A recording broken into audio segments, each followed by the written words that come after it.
And we had touched on, obviously, the window and players on the move, Canadian players that needed to just do that, find new teams. And one in particular, let's go to that back line of Derek Cornelius, seems to be finalizing his loan move from Marseille to Rangers. Is Glasgow the right landing spot for him, AGR? It's an okay move, I think. At least that's kind of my first instinct. Look, I think I'd preface by saying Rangers themselves, it's a good club. They're obviously going to push for silverware. They're in Europe, which you can't discount. Obviously, they had a bit of a embarrassing exit from the Champions League, the way Bruges just decimated them in the Champions League qualifiers, but they're still in Europa League. So those are good factors. Just but as I mentioned earlier, with the Kyle Larin, where it's good for a striker to maybe make a move similar for a confidence, I just don't see the appeal for a center back where, at Rangers, he's on a team that's going to dominate. The Scottish League is not that great beyond Rangers and Celtic, as we know. For a center back, there's not going to be a whole lot of regular tests week in, week out. It's going to be great for him on the ball, which I guess is important because that's something that he's really developed over the last few years, playing at Malmo, playing at Marseille. He's very good on the ball now, but you want to see him tested defensively. And when you look at some of the options that were out there, like Alaves were in for him in La Liga, Bologna at one point were interested in him. There was Cremonese who almost came in over the weekend. You look at all those tests, you think, okay, yeah, top 5 leagues. He was going to get pushed. He was going to have that opportunity to keep developing defensively. At Rangers, he'll get that in Europa League, but I just worry that the week-to-week competition isn't going to push him as much as a center back. Even as a fullback for Alistair Johnson, at least he's getting forward. At least he's working on his offensive game. But other than that, it's an okay move for Cornelius. And most importantly, he's going to play, and he's going to play a lot. That's not the worst thing for a guy to have that confidence. I just do wonder if there's some other moves out there that could have potentially been a bit more of intrigue, at least in terms of pushing the other sides of his game. Because with Canada next year at the World Cup, what he does on the ball is a secondary. In this Jesse Marsch team, it's what he's doing defensively that's going to matter. But I guess he'll play aggressively, which will be nice. Well, you just said it. He's going to play, and he's going to play a lot. Like, Rangers need him. They're very light on the left side of defense. And so with this just being a loan move, go somewhere where you know that you're going to play week in, week out and contribute, and then worry about kind of what the future looks like after that. I also like how it's a club. You're right about your assessment of the Scottish Premiership, but it's a club that has a lot of pressure to play for it, like because of the cachet and the fan base and the support and the way that it's covered. Every game is under a magnifying glass, and I think that that's a good thing too. And if you're going to compare where Cornelius is versus where one of his competitors, at least according to Jesse Marsch, is in terms of Luc de Fougerolles, he's at Dender of Belgium, like small club, not a lot of focus, just a place where he can go and develop. Cornelius is 27 now.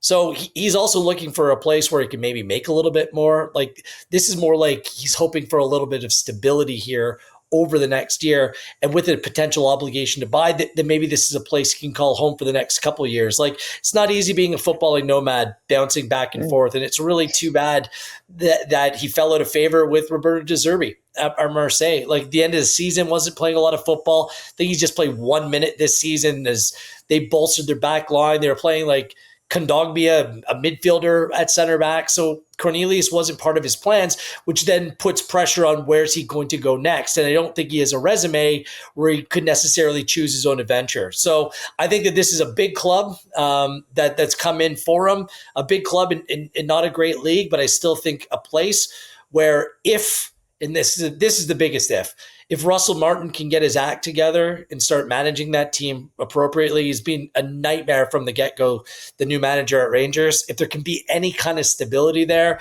then I think it can be a decent enough spot, at least in terms of looking at Cornelius in the build-up to the World Cup. Yeah, and perhaps that repetition, the consistent play is what he needs, because I think a lot of people love the Moise Bombito, Derek Cornelius pairing in that back. But there's still some competition when it comes to the back line. And there's depth right now that this team has that they haven't had in the past. So let's look at some other defenders. I mean, Jamie Knight-Labelle is leaving Bristol City for Swindon Town on loan. How important is that move for the 20-year-old defender, AGR?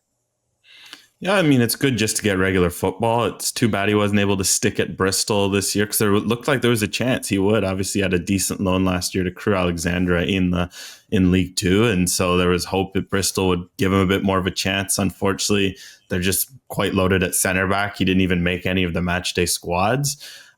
So with Swindon, it's just a chance to develop. Fun fact, I mentioned he was on loan to Crew last year. Swindon and Crew had the exact same record in League Two, like wins, loss, draws, points. So I don't know, make of that what you will. He's literally going back to the exact same level, but as a 20-year-old center back who needs to keep developing, I'm not mad at that. He's going to go to League Two where you're going to get tested physically again. You're going to develop your game. Hopefully Swindon this year, they've got off to a bit of a decent start. They can push for promotion. And I think with Jamie Knight-LaBelle, his youth plays to his advantage, because when you look at a lot of the options beyond the Bombito, Cornelius, Defougerol trio, there's a lot of guys who you know what they are, but with Jamie Knight-LaBelle, there's a bit of an extra it factor of he's young and can develop and can maybe become something else. Whereas you look at Kamal Miller, you look at some of the other guys like a Kyle Hebert, a Zach McGraw, you know what they are at this stage. They're all in their mid to late 20s. They've been in MLS for a while.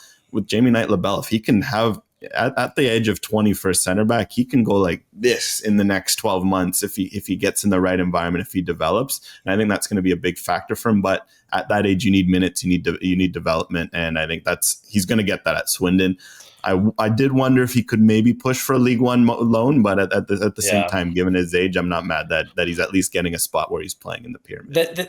That's kind of where I was going here at 20, and he is just 20, probably a little bit behind where Luc Defougerol is, just in terms of like where he is in terms of his development.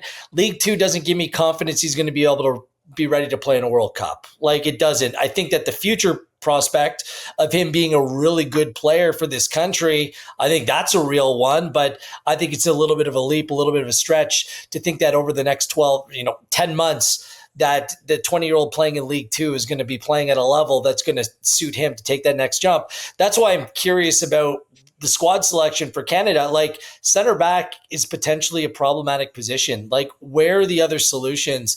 I wouldn't mind seeing some more experience come in around these kids, because right now, you're leaning on very inexperienced players to play after Cornelius in this window, and even Bombito when he comes back. So I think there needs to be room for a more steady head, experienced center back. Oftentimes in these international competitions, teams that do well always have that old head at center back, like the player that just knows how to navigate, make their way through difficult, grinded out 90 minutes of football. And this is a soft spot for this team for me. Just really quickly, it's really interesting. Like, Knight-LaBelle, one of 12 outfield players who would be named to Canada's squad this window that have moved this summer.